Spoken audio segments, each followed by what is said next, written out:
Welcome. I'm Ryan Tagg with Modern Fold Chicago, and today I'm joined by David Dodge with McKeon Door Company. We're excited to be hosting our annual 5-hour seminar on fire door systems this October with David as our keynote speaker. Dave, I'd like to start with just asking for a quick overview and what participants can expect. Thank you, Ryan. Thanks for inviting me to this virtual meeting and to share these insights. I'm happy to do it. What we would like to do in this 5-hour seminar is a brief overview of the code fundamentals as they apply in chapters 3 through 10 and chapter 30 of the IBC. The objective, of course, is to become familiar with fundamental principles that guide design teams as well as the regulatory arena. That sounds fantastic. Is this tailored to any specific group of professionals? Well, it's most helpful for the architectural design community because it is an ICC certified seminar as well. It's very helpful to both fire and building in the regulatory arena. And successfully, I've had a lot of attendees over time as code consultants and engineers that have to deal with the building and fire codes on a consistent basis. All of those groups, it should be very beneficial for them. And how would each of these groups benefit from the program? You know, the building code is a performance-based document, and because it is, there's a lot of room for interpretation and understanding. And so as each of these different groups approach the building code, either inspection, plan check, and/or guiding and directing architectural firms, and architectural firms themselves, we'll find that if we can learn to understand the intent of the code, why it's written the way it is, and how it becomes a fire and life safety feature of every building, each group should find benefit in their own application of these issues. Are there any new code initiatives or innovative products that you would like to highlight this year? You know, there really are. First of all, when we talk about new and innovative code changes that have been accepted as the code continues to evolve on a 3-year cycle, it's interesting that probably the most significant changes have come in the vertical space provisions of the code, particularly the atrium provisions, the exit access stairway provisions, and other vertical space areas in the code as well. There are some new code language in those areas. Also, we've found that as new technologies and manufacturers' products come online, they significantly affect these areas of the code, particularly vertical space considerations. But also, we'll touch on in the seminar briefly some new innovations that have come from McKeon when you talk about blast, ballistic, and security applications in the code. As you know, Dave, understanding and working with building codes can be complicated, to put it mildly, and often requires a nuanced approach. Can you take a minute to tell our audience a little bit about your background and qualifications specific to code development? I'm happy to. I've been involved in the development of the code at the national level and attended the hearings for that as a member of ICC for the last almost 40 years. And because of that, I've worked and served on many, many committees, both local, regional, and national. And during all of that time period, as I've served on these committees and worked with code acceptance issues, it's been a tremendous education for me being an industry member. Most all of my work and efforts in the codes, again, cover those areas in chapters essentially 3 through 10 and 30 of the IBC. I'm also certified by ICC as an instructor under the Preferred Provider Program. I'm also certified by AIA to present these all-day seminars so that the architectural community can receive learning unit credits. The regulatory arena, ICC, earns their CEUs as well. So anyone that attends that is looking for those learning units are able to achieve them. How did these experiences help you work with architects and building officials on challenging code requirements? That's a great question, Ryan, and it's difficult to answer briefly, but I will.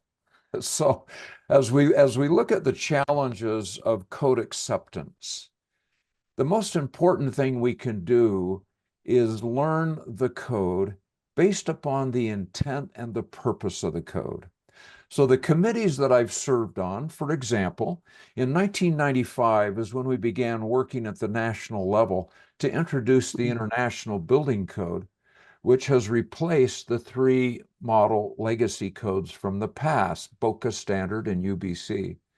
So when the IBC came on, as I serve on those committees and work there, it's an interesting dynamic to understand and see why code is written the way it is and why certain code fundamental provisions are written the way they are, how they've developed and evolved over time. In the seminar, I share those experiences, both actual experiences as well as testimony and results that come from the hearings themselves.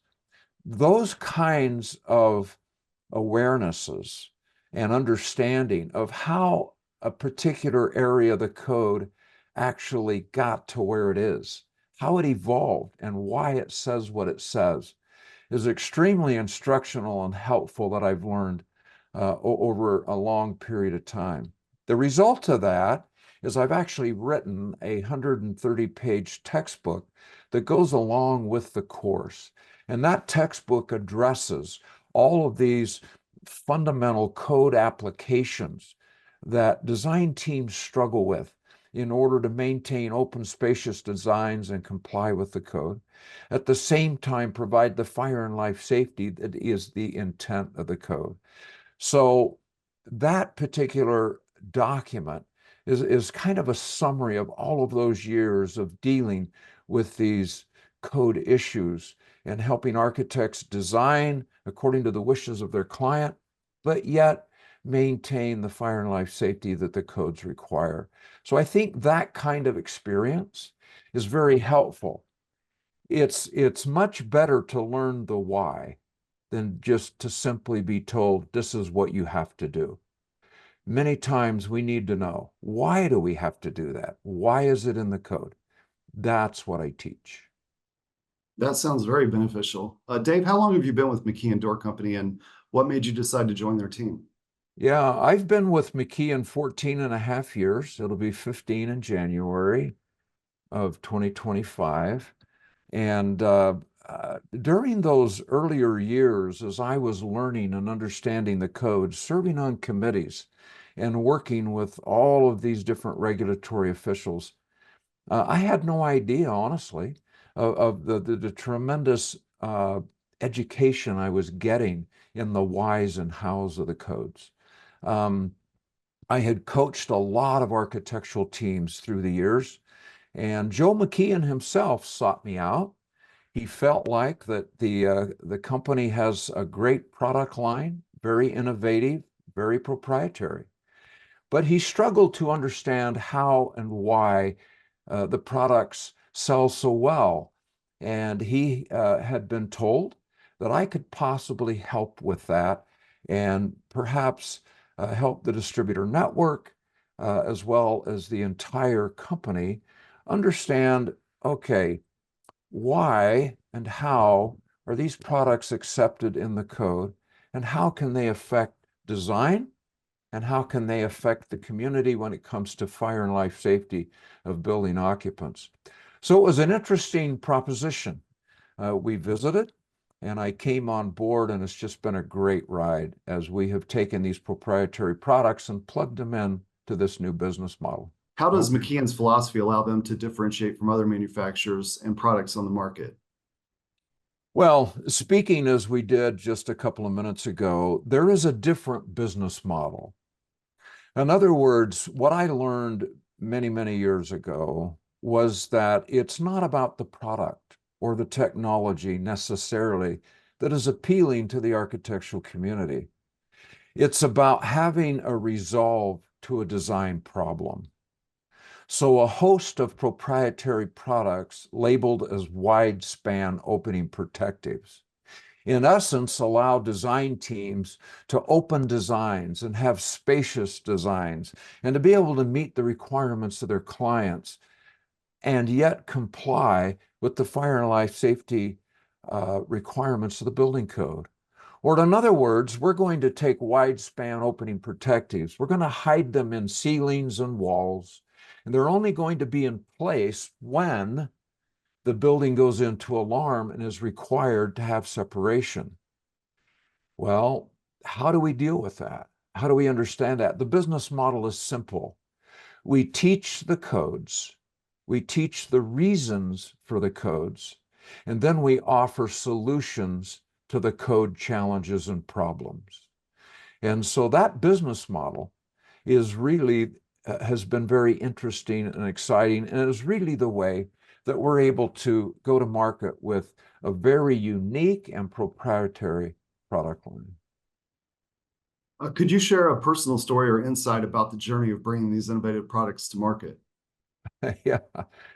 During the seminar, what's really fun is there's a lot of stories that'll be told to illustrate the code, experiences both in the regulatory arena, in testimony, in developing the codes, as well as code challenges and code changes that I've authored, been involved in. There are lots of stories that go along with that. Particularly, I think one of my favorite experiences is when we as a team at McKeon are able to sit down with a design firm and take a vertical space such as an atrium and offer them a technology that is horizontally oriented, fire and smoke rated, and allow them to actually eliminate the costly and the design of all kinds of smoke evacuation system.